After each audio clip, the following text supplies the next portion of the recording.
Yurganingizda uvishish va og'riq kuchayib qoladi. Ha, yurolmayapman-da, voy deb hansirab.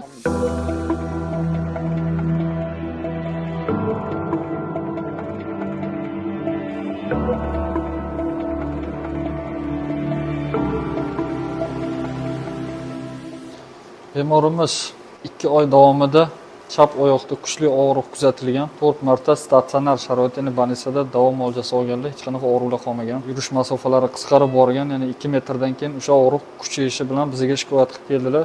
Tekshiruvda 4-5 bel umurtqalarida sekvestrlangan grija va stenoz endoskopik usulda shu kanalni bo'shatish va grijani olib tashlash amaliyotini bajaryapmiz. Men kelganimda og'ir ahvolda kelgandim. Qancha og'riq bor? Chap oyog'imda og'riq bordi, oyoqlarim uyushgan edi. Mana endi bugun operatsiyadan chiqib, o'z oyog'im bilan hayotani u boshi bilan bu boshiga borib keldim. Yo'q, 2 oy tinimsiz og'riq bo'lardi, borib chiqardim kechasi mana. Yetib beray men yurganlarimda. O'sha davoxona yurib bordingiz-a?